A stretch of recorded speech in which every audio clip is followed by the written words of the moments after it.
Hey everyone, Todd here, internalarchitect.com. In this video, you're going to learn about taking inventory of your life. Now, I'm going to talk about 4 different ways that you can actually do this and accomplish this through some personal development sides of things. Now, it's important to understand that as lymphoma survivors, we have this feeling of moral obligation to help others and to help other people that really could use a little bit of extra hand in getting past that hump of what they just dealt with in their experience. And it's important to take some time and occasionally take an inventory of your life to make sure that you're not spending all your time doing this. Now, I have to do a quick check occasionally to make sure that I am taking care of myself and making sure that my family is taken care of also, because it's really easy to get so caught up in trying to help so many other people that you forget about what you're doing to yourself and how that can physically affect your health and your mental ability and mindset into doing what is best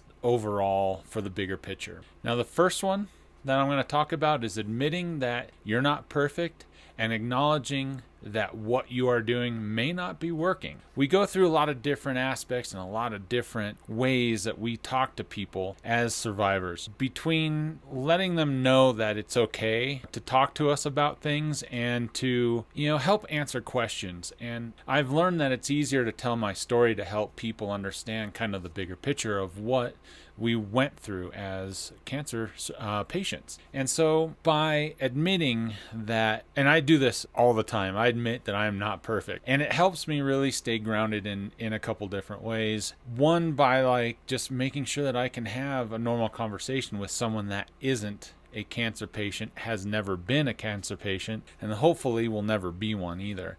But they show enough curiosity into wanting to know a little bit about what cancer is all about, and I like to share that through my story. But I also know that it took me a long time to realize that it was in sharing my story was the easier way to kind of help people understand this bigger picture. Right out of treatment, I remember really being technically attuned to explaining kind of the whole deal that I went through, from the chemotherapies to my stem cell transplant. And I had to scale that back because it wasn't working. And I was admitting that maybe this wasn't working either for helping those other people out and helping people out that don't know either. So that was one of the biggest things that was really a shift in just admitting that this isn't working and I needed to change my approach. By doing that, I've been able to kind of find a good little way to help those people and help everyone out that is curious about cancer, because at this point, it's now me becoming kind of an authority on the survivorship side of lymphoma. It's good because I can help these people out understand more and more and more about it.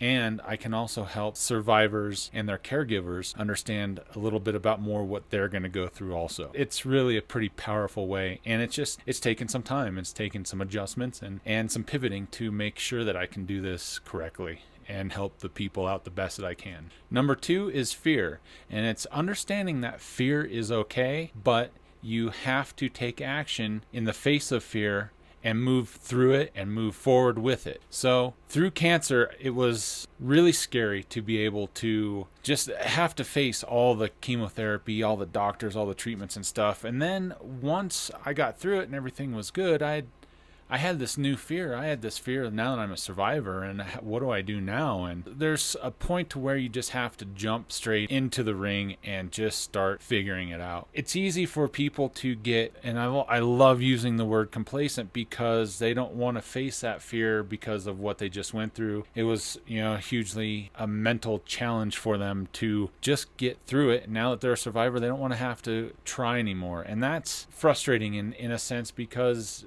now that we are survivors, we need to keep moving forward. We need to keep this momentum moving and doing what we can to challenge everything that we know. And I mean everything that we know. Even our doctors and our oncologists, to our relationships, to our jobs, to you name it. It doesn't matter what it is. You have to question it all and you have to challenge it all. We've been given this second chance, right? And to squander this second chance because of fear really is sad. And I don't like seeing people do that. So that is one of the reasons why I've really started the Internal Architect and helping as many people as I can get and move through that fear so that they can start being positive and doing something good with this, start telling their story. I went through it. I was scared to hell that I wasn't going to be able to do what I wanted to afterward because of just the huge amount of work that was going to be needed to do it. And I've just taken a little chunk at a time every day, a little bit here, a little bit there, and it keeps me working on that fear, and it keeps me pushing that fear away and keeps me working on what is important. And by doing this and by slowly, continuously taking this action has helped me squash that fear and really overcome the challenges that I continue to have to this day as a survivor. So keep that in mind, that as you move forward a little bit further and a little bit further, just realize that nothing's going to happen overnight. It's a long process. This is something that you're going to be dealing with and doing for the rest of your life. So work on your fear constantly. And that kind of leads me to the third point, is number 3. Use your mindset.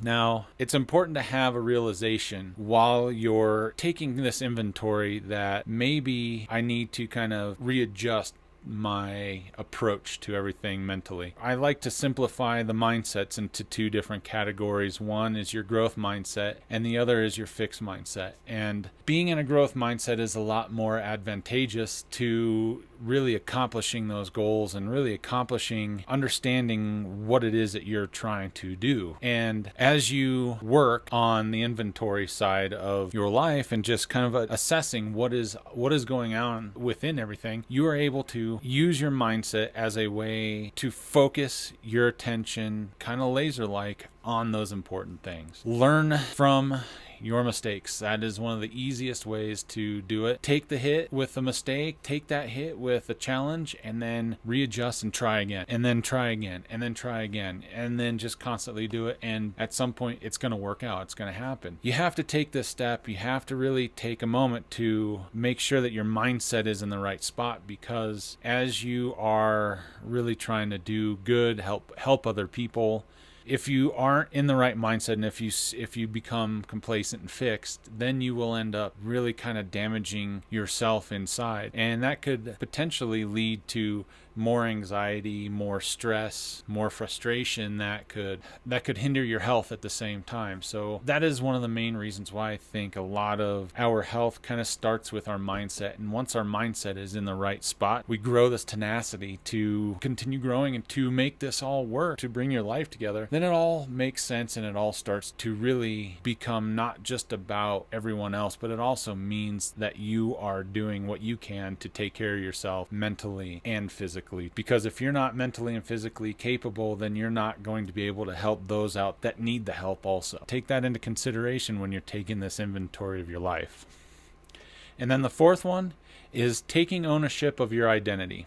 Now, the last 3 kind of help create a little bit of understanding and bring you back into some grounding of what your identity is. Your identity is made up of a lot of different things, but at the end of the day, you have to feel really confident and you have to really just take that little bit and take your identity and your ownership of it and just move forward with it. Be confident and go out there and kick ass with it, and then start helping other people.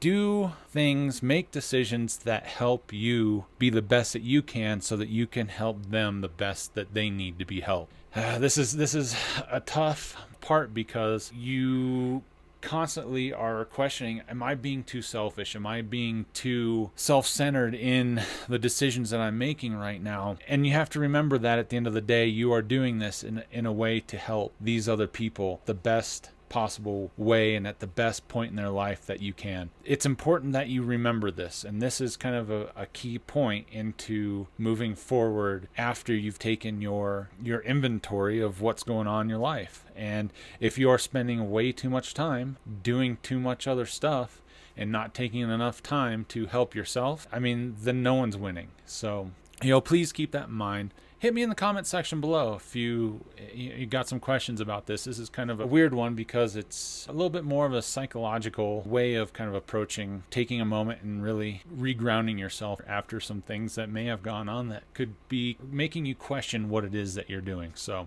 hey, hit me in the comment section below and hit subscribe And give me a thumbs up also, because I'm trying to do 3 videos a week right now, and just trying to keep you guys motivated and pumped up, and just want to keep that excitement and that energy going now that you're a survivor. And this is one small part of the bigger survivorship care plan that I'm working on for you guys as lymphoma survivors. So again, thank you so much. Really appreciate your time and your energy in watching the videos, and I will see you on the next one.